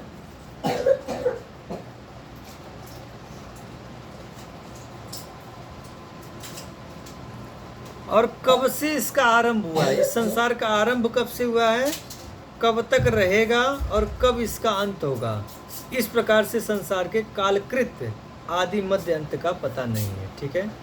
जैसे इस संसार का आरंभ कहाँ से है, मध्य कहाँ है और अंत कहाँ होगा, इसका किसी को पता नहीं है। और समय के हिसाब से देखा जाए तो इसका कब से इसका आरंभ हुआ है और कब तक यह रहेगा और कब तक इसका अंत होगा, इसका किसी को भी पता नहीं है। बहुत सारे ऋषि महर्षि जो गए इस बात को पता लगाने के चक्कर में पड़े हैं और बेचारे जो पढ़े ही आज तक जान नहीं पाए। ठीक है, एक ऋषि हैं लोमस ऋषि, वो इसी फिराक में हैं अभी तक, लेकिन जान नहीं पाए। उनकी उम्र सुन लीजिए। जब ब्रह्मा जी का एक पूरा जीवन पूरा हो जाता है तो क्या करते हैं, उनके सम्मान में अपने छाती में से एक बाल निकाल कर फेंक देते हैं। क्या करते हैं, अपने छाती में से एक बाल निकाल कर फेंक देते हैं। उनकी इतनी लंबी उम्र है, बस वो यही पता करना चाह रहे हैं कि संसार का आदि कहाँ है, अंत क्या है, मध्य क्या है। ठीक है, और पता नहीं कर पा रहे हैं। ब्रह्मा जी का एक उम्र कितनी बड़ी होती है, 4 युगों को मिलाकर एक दिव्य युग होता है। ठीक है, 71 दिव्य युगों को बनाकर एक मनवंतर बनता है। 14 मनवंतरों का ब्रह्मा जी का एक दिन होता है, फिर उतनी ही बड़ी रात्रि होती है। और ऐसे 360 दिनों का ब्रह्मा जी का एक वर्ष होता है और 100 वर्षों का ब्रह्मा जी का एक पूरा जीवन होता है उनका, ब्रह्मा जी का। ठीक है, ऐसे ब्रह्मा जी के जब शरीर उनका छूटता है तो लोमस ऋषि उनके शरीर छूटने के सम्मान में अपना एक बाल निकाल कर फेंक देते हैं। ठीक है, ऐसा कोई व्यक्ति शरीर छोड़ता है तो कुछ व्यक्ति करता है ना सम्मान में। ठीक है, तो क्या करते हैं कि भाई ब्रह्मा जी बहुत अच्छे आदमी थे, इतना अच्छा सृष्टि किए, इतना जीव भगवान के धाम गए। ठीक है, अब वो नहीं रहे तो जो है क्या करते हैं, एक बाल निकाल कर डाल देते हैं सम्मान में। अभी उनके हृदय में एक सिक्के के बराबर जो है बाल बस नहीं है, बाकी पूरे शरीर में बाल है उनके। जिस दिन उनके शरीर पर का सारा बाल झड़ जाएगा उसी दिन उनकी मृत्यु होगी, लोमस ऋषि की। ठीक है, अच्छा एक और ऋषि हैं जो इनके भी बाप हैं। ठीक है, उनका पता नहीं उनकी उम्र कितनी याद नहीं आ रही है, कैसे तो है, बस इतना जानिए कि पता नहीं कितने लोमस ऋषियों की उम्र उनकी एक अकेले है उनकी। कि पता नहीं कितने लोमस ऋषि जब शरीर छोड़ देते हैं तब तक उनका उम्र होता है। मैं महाभारत से देख के बताऊंगा। ठीक है, तो ऐसे ऐसे साधु हैं यहाँ पड़े हुए हैं। ठीक है, लेकिन संसार का आदि अंत मध्य इसका पता नहीं लगा पाते हैं। कैसे पता लगेगा, अगर गुरु का चरण आश्रय कर लिया जाए, भगवान के किसी शुद्ध भक्त का चरण आश्रय कर लिया जाए और भगवान का भजन किया जाए तो फिर भगवान बुद्धि प्रदान कर देते हैं। ठीक है, और जो है जीव जो है माया को पार लगा देता है। भगवान कह नहीं रहे भगवद गीता के 10वें अध्याय के 10वें श्लोक में। बोलिए, इस श्लोक याद था, मैं भूल जाता हूँ बार बार। 10वें अध्याय का 10वां श्लोक खोलिए। बहुत दिन से भगवद गीता प्रवचन नहीं हो रहा है ना, तो सब भूल भुला गए हैं। देखिए क्या है, तेषां सतत युक्तानां भजतां प्रीतिपूर्वकं ददामि बुद्धि योगम तम येन माम उपयान्ति ते। कि मेरे नित्य संयोग की अभिलाषा से प्रीतिपूर्वक भजनशील उन लोगों को मैं बुद्धि योग प्रदान करता हूँ, जिसके द्वारा वो मुझे प्राप्त होते हैं। ठीक है, तो भगवान का भजन करने से क्या होता है, ऐसा वैराग्य प्राप्त होगा। ठीक है, सत्संग से। अच्छा, रामचरितमानस में भी ये दोहा आता है, बिन सत्संग न हरि कथा ते ही बिना मोह न भाग। बिन सत्संग न हरि कथा ते ही बिना मोह न भाग। मोह गए बिन राम पद होए न दृढ़ अनुराग। ठीक है, कि बिन सत्संग के जो है हरि कथा नहीं होती है और बिना हरि कथा के मोह नहीं जाता है। ते ही बिना मोह न भाग। बिन सत्संग न हरि कथा ते ही बिना मोह न भाग। मोह गए बिना राम पद होए न दृढ़ अनुराग। और जब तक मोह नहीं जाता है तब तक भगवान श्री रामचंद्र के चरणों में जो है दृढ़ अनुराग नहीं होता है। ठीक है, तो यही बात देखिए, श्लोक यहाँ भी है, भगवद गीता में भी है। तो मूल क्या है, सत्संग करना चाहिए हमको। सत्संग से ही संसार के वृक्ष जो है उसका हम छेदन कर सकते हैं। ठीक है, सत्संग से हमको क्या मिलेगा, भगवान का आश्रय मिलेगा। हमको भगवान का भजन करना है और भगवान का भजन करेंगे तो भगवान वैसी बुद्धि प्रदान करेंगे। ठीक है, वो ये वाली बुद्धि नहीं होगी जो संसारी बुद्धि होती है।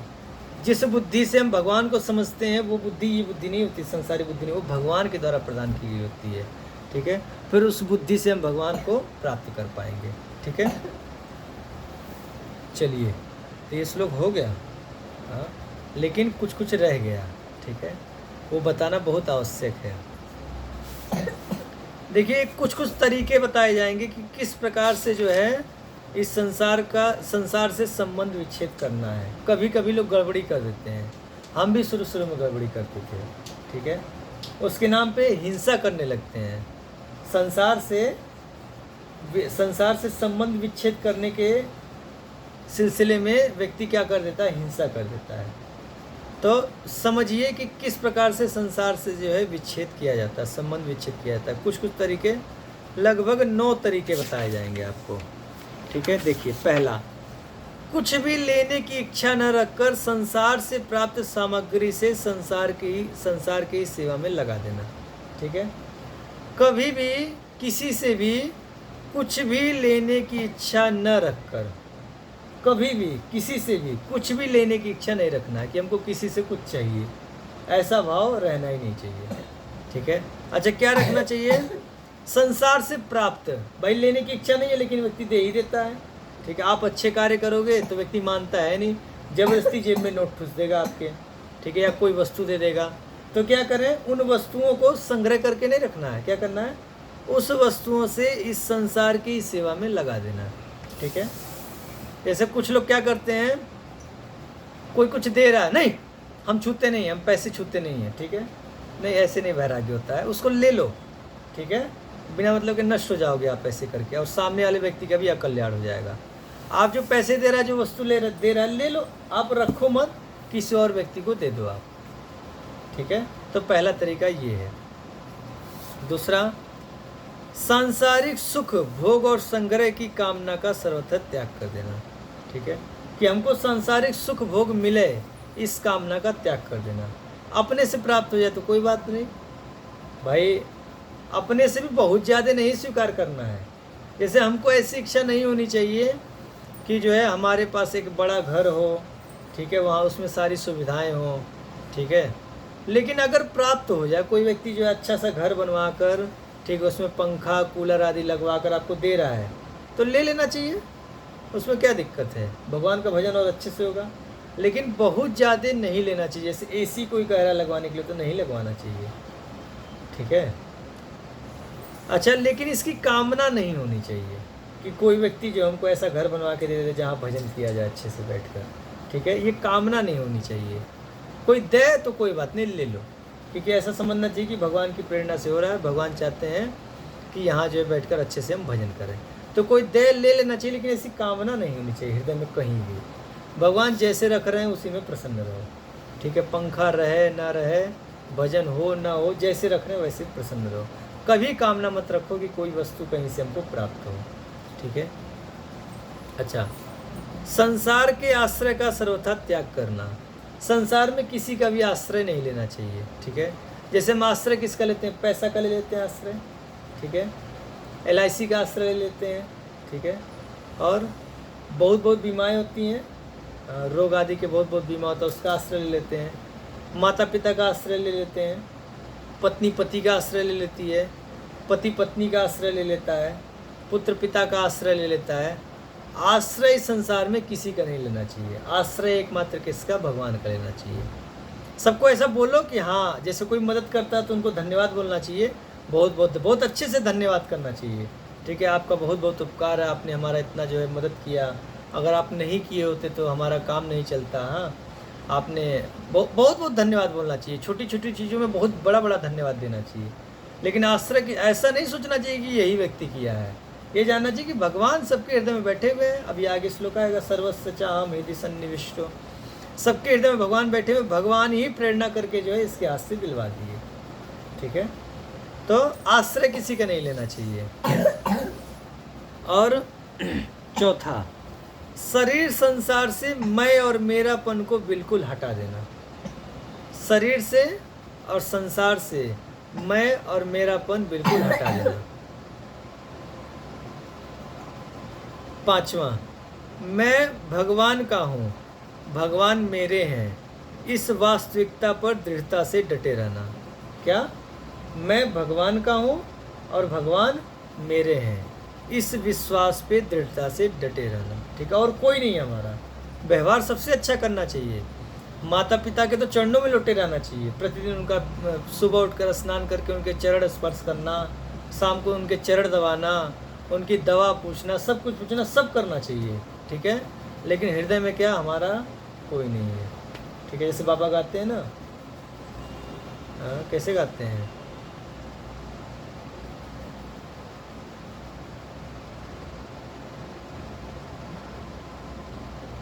भूल गया, ठीक है। बड़ा सुंदर विनोद बाबा एक भजन गाते हैं, ठीक है। मोबाइल है क्या, मोबाइल व्यस्त है, याद नहीं आ रहा है कैसे गाते हैं।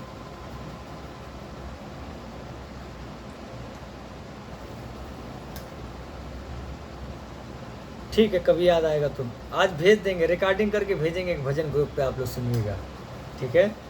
तो जो है बड़ा सुंदर भजन है, आज भेजेंगे गा कर अच्छे से, हाँ सुनिएगा आप लोग, पूरा भजन ही गाएंगे, अभी याद नहीं आ रहा है, ठीक है, याद आ जाएगा। तो भगवान के सिवा हमारा इस संसार में कोई नहीं है, ठीक है। व्यवहार सबसे करना चाहिए, कोई आपसे प्रेम करे, जितना प्रेम करे उसका डबल प्रेम करना चाहिए उसको, कैसे बाहर से करना चाहिए, ठीक है। खूब बड़ी बड़ी बातें करनी चाहिए उससे, लेकिन हृदय में ऐसा रखना चाहिए कि कोई नहीं है, भगवान ही बस अपने हैं। और ये बात वास्तविक है, वास्तव में यहाँ कोई नहीं है अपना, ठीक है। बस कुछ दिनों के लिए ऐसा ही है, जैसे जब हम यात्रा में होते हैं तो जैसे मान लीजिए छाँव के लिए किसी पेड़ के नीचे इकट्ठा हो गए, तो कुछ और भी व्यक्ति जो छाँव के लिए वहाँ इकट्ठा हुए रहते हैं। तो इस संसार के जो संबंधी हैं वो ऐसे ही हैं, ठीक है, कि भाई कुछ कुछ कर्म कर कर जो है कुछ दिनों के लिए जो एक साथ हुए हैं। अभी जो उनका मार्ग दूसरा है, हमारा मार्ग दूसरा, हम किसी और मार्ग पे चल देंगे, किसी और मार्ग पे चल देंगे। तो इस संसार में कोई नहीं है अपना, ठीक है। मेरी अपनी विश्वभानु नंदिनी, ठीक है, अपनी तो एकमात्र कौन है, बस श्रीमती राधा रानी है, और कोई नहीं है। अच्छा, छठवां देखिए, मुझे एकमात्र भगवान के तरफ ही चलना है, ऐसे दृढ़ निश्चय व्यवसायित्मिका बुद्धि का होना चाहिए, ठीक है। हर समय हर क्षण इस बात का जो है स्मरण रहना चाहिए, क्या कि हमको एकमात्र भगवत प्राप्ति के लक्ष्य पे चलना है बस, और दूसरा कोई लक्ष्य नहीं होना चाहिए। सारे लक्ष्यों को त्याग दो, ठीक है, अन्यथा बहुत बड़ा घाटा हो जाएगा। क्या घाटा हो जाएगा, मनुष्य जीवन अगर चला गया, सोचो अगर जोंक बन गए, सांप बन गए, कीड़ा मकोड़ा बन गए, तो क्या दुर्दशा होगी, बड़ा घाटा हो जाएगा। इसलिए 24 घंटा, हाँ, सपने में भी यही आना चाहिए कि हमको भगवत प्राप्ति करनी है, हमको भगवत प्राप्ति करनी है। कहीं मत फंसो, ठीक है। बाहर से सबसे व्यवहार करो, बाहर से व्यवहार करने में कभी नहीं चूकना चाहिए, और ये वैराग्य बाहर दिखाना भी नहीं चाहिए। कोई आपसे इतना प्रेम करे तो उसको इतना प्रेम करके दिखा दो, ठीक है। लेकिन जो हृदय में यहाँ कोई नहीं है अपना, अपनी तो एकमात्र सिर्फ श्रीमती राधा रानी है, और कोई नहीं है, ठीक है। और शास्त्र विहित अपने अपने कर्तव्य कर्मों स्वधर्म का तत्परता पूर्वक पालन करना चाहिए, ठीक है। 18वें अध्याय के 45वें श्लोक में भगवान कहे हुए हैं, ठीक है। अब वैराग्य लेना है, ठीक है, लेकिन जो आपके शास्त्र विहित जो कर्तव्य कर्म है उसको तत्परता पूर्वक करना चाहिए। जैसे अब ऐसा नहीं है कि भाई अब कोई स्त्री कही भाई अब तो भगवत प्राप्ति करना है, तो अब जो मैं पति के चरण नहीं दबाऊंगी, क्यों, क्योंकि अब तो भगवत प्राप्ति करना है ना हमको, क्या अब तो भगवत प्राप्ति करना है। तो फिर कौन किसका पति, कौन किसकी पत्नी, ठीक है ना, हम किसी की पत्नी है ना कोई हमारा पति है, तो फिर जब है ही नहीं तो फिर चरण क्यों दबाएं, तो फिर भोजन ही बना के क्यों खिलाएं, भोजन भी अपना को वही खुद बना के खा लें। नहीं, ऐसा नहीं है, ठीक है। शास्त्र में जो कर्तव्य बताए गए हैं, कोई स्त्री है तो उसका जो पति है, शास्त्र में जो जो कर्तव्य बताए गए हैं उसको तत्परतापूर्वक कार्य करना चाहिए। उसको पति, सास, ससुर आदि को भोजन बना के खिलाना, उनको समय से दवा पूछना, उनका केयर करना, शाम को जो है अपने पति और अपनी सास का चरण दबाना, ये सारे कार्य तत्परतापूर्वक करना चाहिए। और बचे हुए समय में जो है भगवान का भजन करना चाहिए, ठीक है। और हृदय में ऐसा रखना चाहिए, कौन किसकी सास, कौन किसकी पतोह, और कौन किसका पति, कौन किसकी पत्नी, यहाँ कोई नहीं है अपना। हृदय में ये वैराग्य होना चाहिए, बाहर नहीं दिखना चाहिए, ठीक है। अगर बाहर दिखाए तो कुछ दिनों बाद ना भजन होगा, न घर के बचोगे, न घाट के बचोगे, कहीं के नहीं बचोगे, ठीक है। इसीलिए वैराग्य हृदय में होना चाहिए, बाहर नहीं आना चाहिए, ठीक है। पहले हमको पता नहीं था, हम वैराग्य प्रकट कर देते थे हुआ क्या कि पूरा संसार हमारे पीछे पड़ गया, भजन ही नहीं करने देते थे, दुखी करते रहते थे। तो फिर बाद में जो है हमारे गुरु महाराज समझाए कि देखो ऐसे नहीं चलता है, उसको छुपाया जाता है। हमारे गुरु महाराज गृहस्थ थे, पीछे हमारे गुरु महाराज जी की फ़ोटो है, ठीक है। ये गृहस्थ रहे पूरे जीवन भर, लेकिन हमने इनसे बड़ा वैरागी कोई नहीं देखा, ठीक है। वास्तव में नहीं देखा हमने इनसे बड़ा वैरागी कोई, ठीक है। और पूरा जीवन गृहस्थ आश्रम में छुपा ले गए अपने वैरागी को, दिखाया ही नहीं किसी को अपना वैराग्य। हाँ, तो हमने अपने गुरु महाराज से सीखा कि कैसे जो है वैराग्य को हृदय में रखना चाहिए, हृदय से बाहर नहीं निकालना चाहिए। बाहर निकालोगे संसार आपको लूट के खा जाएगा, ठीक है। वैराग्य हृदय में ही अच्छा होता है, बाहर अच्छा लगता नहीं है वैराग्य, ठीक है। तो जो शास्त्र विहित जो कार्य है, जो कर्तव्य है, उसका तत्परता से पालन करना चाहिए, ठीक है। पति का कार्य है क्या? पत्नी का रक्षा करना, उसका भरण पोषण करना, ठीक है। तो उसको बहुत अच्छे से उसका भरण पोषण करना चाहिए। बच्चों को पढ़ाना लिखाना, उनके कपड़े आदि का, दवा आदि का व्यवस्था करना, इसको बहुत तत्परता से उसका जो है कार्य करना चाहिए। ये आपकी भक्ति में मदद करेगा, ठीक है, नुकसान नहीं करेगा। अच्छा, 8वां देखिए, बचपन में शरीर, पदार्थ, परिस्थिति, विद्या, सामर्थ्य आदि जैसे थे वैसे अब नहीं हैं, अर्थात वे सब के सब बदल गए हैं, पर मैं स्वयं वही हूँ, बदला नहीं। अपनी इस अनुभव को महत्व देना, ठीक है। जैसे मुझे याद आता है कि जब मैं पूरी भरी जवानी में था, ठीक है, जब उम्र 18 का होता है तो व्यक्ति पूरी भरी जवानी में रहता है, तो मुझको स्मरण आता है कि उस समय जो है मैं क्या करता था, हमारी माँ और बड़े भाई, ठीक है, सब लोग जो एक चौकी पे बैठे रहते थे, पूरा परिवार, और मैं जो चौकी के अंदर घुसता था और अपने हाथ और पैरों से पूरी चौकी को ऐसे उठा देता था। इतना ज़्यादा जो है शरीर में बल था, ठीक है, बहुत बल था, असीमित था। ऐसा लगता था कि पूरे संसार को जो उठा के पटक दूंगा। हाँ, जब जवानी में व्यक्ति रहता तो ऐसा लगता है, हाँ, कि पूरे संसार को उठा के पटक दूंगा मैं। हाँ, लेकिन अब धीरे धीरे जो है, धीरे धीरे जब उम्र बढ़ रही है तो बल नहीं दिख रहा शरीर में, अब वो सब कार्य करने की इच्छा नहीं होती है, ठीक है। क्यों? क्योंकि जा रहा है अब धीरे धीरे, ऐसा नहीं बुढ़ा हो गया हूँ, अभी भी है थोड़ा बहुत, ठीक है। तो जो है अब जा रहा है, लेकिन धीरे धीरे तो याद आ रहा है कि कितना बल था शरीर में, अब सब जा रहा है धीरे धीरे, ठीक है। तो लेकिन ये चीज़ ध्यान देना चाहिए कि देखो बल जा रहा है, वो शरीर जा रहा है, लेकिन मैं वही हूँ, ठीक है, मैं नहीं बदला हूँ, मैं तो वही हूँ। इसका जो अनुभव का बहुत महत्व देना चाहिए, ठीक है। उससे क्या होता है, शरीर में जो अभिमान है वो खत्म होता है। ये पता चलता है कि शरीर मैं नहीं हूँ, शरीर दूसरी वस्तु है और मैं कुछ और हूँ, ठीक है। क्यों?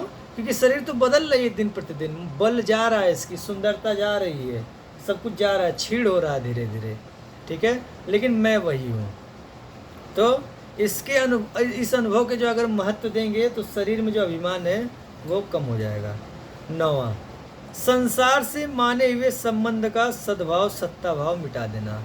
इस संसार से जो संबंध हम बना लिए हैं उसको जो है मिटा दो। स्वीकृति नहीं देना चाहिए। इस संसार को हमने क्या कर दिया, स्वीकृति दे दिया है, ठीक है। कैसे स्वीकृति दे दिया है कि ये हमारी पत्नी है, ठीक है, ये हमारा बच्चा है, ये हमारे मित्र हैं, ठीक है, और ये हमारे संबंधी हैं। हो गया, फंस गया, ठीक है। किसी को भी ये स्वीकृति नहीं देना चाहिए कि हमारी पत्नी है, बच्चे हैं, हमारे माता पिता हैं, ठीक है। अरे भगवान ने कुछ लोगों को भेजा है आपके, ठीक है, कुछ कर्म आपके खराब थे, इन लोगों का कुछ खा रखा आपने, आपको क्या करना, भरना है, ठीक है, इनका आपको सेवा करना है, इनसे आपका कोई संबंध नहीं है, ठीक है। तो इस संसार से जो हमने संबंध बना रखा है उसका जो मिटा देना उस सत्ता को, ठीक है। तो इन 9 उपायों का जो है आप प्रयोग करेंगे इस संसार से वैराग्य करने के लिए, ठीक है। किसी का कोई प्रश्न हो तो पूछ लीजिए, और क्लास लंबी नहीं करेंगे, 1 घंटे की क्लास हो गई, 1 घंटे नहीं 1.5 घंटे की हुई ना, हाँ 1.5 घंटे की हुई। किसी का कोई प्रश्न हो तो पूछ लीजिए।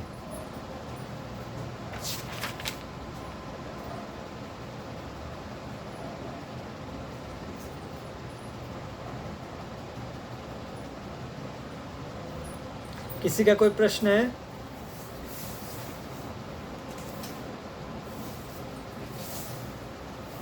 ठीक है, देखिए एक चीज़ बताना मैं भूल गया, ये गृहस्थों के उससे हम बता दिए हैं, लेकिन जो ब्रह्मचारी हैं उनका कोई कर्तव्य नहीं है, उनका एक ही कर्तव्य क्या, भगवान का भजन करना, ठीक है।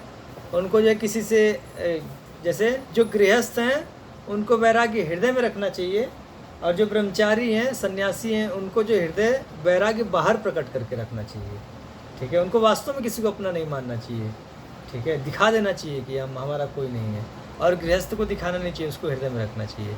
तो कोई अगर ब्रह्मचारी बनने के प्रयास में हो, फिराक में हो, तो उसको जो है ये नहीं लागू होता है, ठीक है। उसको अपना वैराग्य प्रकट करना है, ठीक है। ठीक है, किसी का कोई प्रश्न? हाँ, हरे कृष्णा, बोलिए।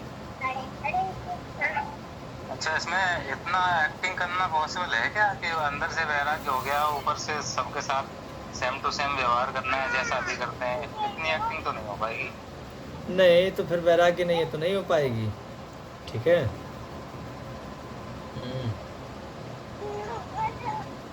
कैसे हो पाएगा जब अंदर से हो चुका है कि दुनिया बेकार है, किसी काम की नहीं है, बस यहाँ हम किसी अपना कोई रोल दिया हुआ था वो करने आए हैं, उसके बाद हमें निकल लेना है यहाँ से। तो कहाँ से ऐसा व्यवहार रहेगा हमारा? वो तो व्यवहार तो बदल ही जाएगा, साफ दिखेगा। ठीक है, आप भक्तों के साथ में रहे नहीं है, किसी अच्छे भक्त के साथ में रहेंगे तो आपको पता चल जाएगा, ठीक है। 2-4 दिन 10 दिन जब किसी भक्त के साथ में रहेंगे तो पता चल जाएगा, ठीक है, कि जब कोई व्यक्ति सामने आता है तो कैसा व्यवहार करता है और जब व्यक्ति चला जाता है तो कैसा व्यवहार करता है वो, ठीक है। जब किसी भक्त के साथ में रहेंगे तो ये बात पता चल जाएगा, ठीक है। हाँ, कि जब व्यक्ति सामने आता है तो कैसा व्यवहार होता है और जब व्यक्ति चला जाता है तो फिर उसका व्यवहार कैसा होता है, ठीक है। तो 2-4 दिन रहिए थोड़ा घर बार छोड़कर। परम पूज्य हनुमान प्रसाद पोद्दार जी कहते थे कि जो है गृहस्थों को 1 महीना मर कर देखना चाहिए, ठीक है। तो कभी घर बार छोड़कर 10 दिन 20 दिन चाहे 5 ही दिन आकर किसी भक्त के साथ में रहिए तो आपको पता चल जाएगा कि जो ऐसे, ये एक्टिंग नहीं है, एक्चुअली भक्त का एक स्वभाव होता है, ये इसको एक्टिंग नहीं करता, स्वभाव से ही ऐसा करता है, ठीक है। क्योंकि हर एक जीव में भगवान के दर्शन कर रहा है ना वो, हर एक जीव में, तो एक्टिंग नहीं करता, उसका स्वभाव ही है, ठीक है। जो व्यक्ति जैसा कर रहा है उसको बदले में वैसा जो वापस कर देता है, ठीक है।